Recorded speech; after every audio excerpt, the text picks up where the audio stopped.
So the editor for Rise of Skywalker has come out and had some things to say. Been really interesting to watch this movie just kind of come apart over the past week because now you've got John Boyega slamming on Raylos and stuff. It's been fun to watch. And now we have released the JJ cut trending, and there's reasons for that. This has something to do with it as well as the Reddit leak. So I want to go over this first. So the editor came out in an interview and released some pretty interesting information confirming that the movie was rushed. And JJ was pretty stressed out, which I find pretty interesting. You know, the more I find out about all of this, I really don't have a problem with JJ. If anything, I blame Kathleen Kennedy and I blame Disney. I mean, look at some of this stuff. I mean, we have this. So remember this chick from Rise of the Skywalker? Well, guess what? That's Lando's daughter. You know, didn't know that. Don't you think you should have told us that in the movie? Nope. If you want to know that little tidbit, you got to go buy the visual dictionary. There's also some news that came out on how Kathleen Kennedy was the one that suggested that Palpatine come back. Totally believe that. I bet you she... So the rumor is that there's a cut with Matt Smith's character. They cut him out completely and then brought in the Emperor. And if you think about reshoots and how he's portrayed in the movie, he only ever really interacted with Adam Driver and Daisy Ridley. So all of those reshoots that happened could have just been adding Emperor Palpatine back into the movie. It kind of makes sense. I think they just decided to put him in the movie over the summer. I really do. So anyway, let's go over this a little bit here. One of the more polarizing elements from The Rise of Skywalker is over the fact that the movie is overflowing with fan service. The editor, Marianne Brandon, admits to this and says it was pretty much inevitable. Look, sure, it's fan service, the editor said, but if you didn't service the fans, it would be, oh, he didn't go along with the history of Star Wars and all that. And then she goes on to talk about how Rian Johnson's lack of fan service in Last Jedi is believed to be one of the driving forces that hurt the fandom. And of course, Disney, this whole movie was a reaction to Last Jedi. It really was. You can tell. That's why it had all these reshoots. And now we're getting, the funny thing about all this is now we have confirmation that a JJ cut exists. So I don't think it's hard to believe a lot of the rumors we were hearing about there being a Lucas cut, an Iger cut. I bet you there's 4 versions of this film. I do honestly believe that, especially as we see stuff like this. Okay, now this is 100% real because this is the editor of the film, someone who's worked with JJ on multiple films that they point out in this article. So I think this is a pretty good source to kind of think about and speculate on that. Now, the Reddit leaks, I'm not so sure. I'm going to get to those in a second. There's some things in there that I'm not buying, but let's go over this real quick. So she goes on to say, Disney set the Rise of Skywalker release date for this past December, and it could not be removed. JJ Abrams had to work against the clock to get everything done, which led to some unorthodox ways of doing things, according to Marianne Brandon. She admits that they had 3 months less this time around than when they had worked on The Force Awakens. The editor had this to say about the production rush and the pressure on Abrams to deliver the goods, which has resulted in hashtag release the JJ cut trending on Twitter. There's actually 2, release the Abrams cut and this one. I love that all these hashtags trend from this movie. So anyway, we were definitely still trying to figure out a lot of stuff. It's a struggle. It affected everything. About a third of the way through, Lucasfilm president Kathleen Kennedy was like, JJ has got to spend more time in the cutting room. And I knew that wasn't going to happen. Not with the schedule that we were on. Not with what he was dealing with on a daily basis. He was just exhausted at the end of the day. So she suggested that they cut on set. It's a crazy thing. So I think this does confirm the way that they made this sound, how it was rushed and they had less production time and stuff. I really do think when you factor in all the reshoots and everything, that this movie is a Frankenstein of several different versions, and we can now say that 2 cuts exist. The one we got and JJ cut. I don't find it hard to believe that there's an Iger Kennedy cut and so on and so on. Now, one thing that I can say is after reading this, it validates some of the things that got released on Reddit 18 hours ago. I just have a problem with anonymous Reddit posts. All right, so I looked through this person's feed, the person who posted this, and they never really had any source reveals before. I remember one was by Lucas Insider. It was the username, and it's like, okay, all right. But there's some stuff in here that seems legit. My problem is, though, okay, so this is all about, behind the scenes stuff. Okay, talk about they put it in bullet point. Here's what throws me off. All right, so in the first part of it here, they're talking about how. So let me just go ahead and read this here.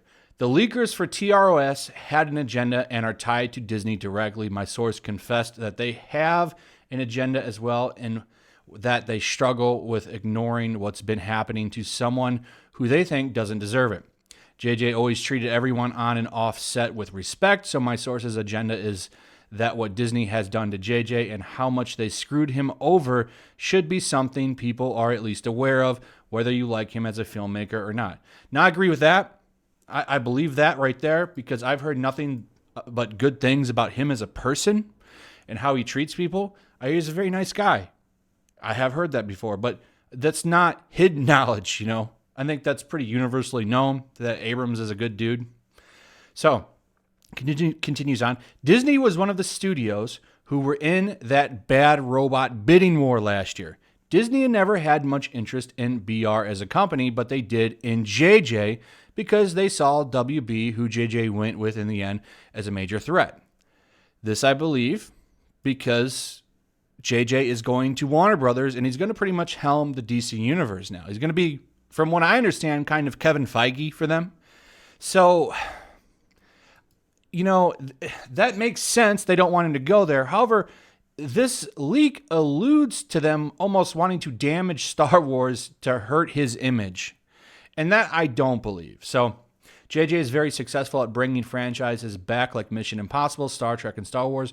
WB is struggling with DC, and aside from Wonder Woman, DC is still seen as a bit of a joke in its current state by the GA. WB wants Abrams for some DC projects. My source said that this generation Star Wars is the MCU, which is absolutely correct. The MCU is what Star Wars was, in the 70s, like when it came out. Absolutely. And Marvel's biggest threat is a well-operational DC.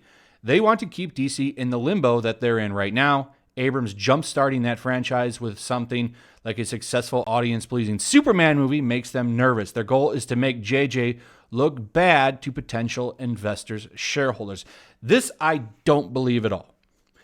Because it doesn't make sense for them to purposely try and tank Star Wars because they want to get a crack on JJ. That absolutely makes no sense whatsoever because Star Wars and Marvel are two big brands. Why would you want to damage your Star Wars brand just so that you can get a cheap shot on a director? That's stupid. I don't believe that. I believe this right here made me question the entire leak. Like, I don't buy this.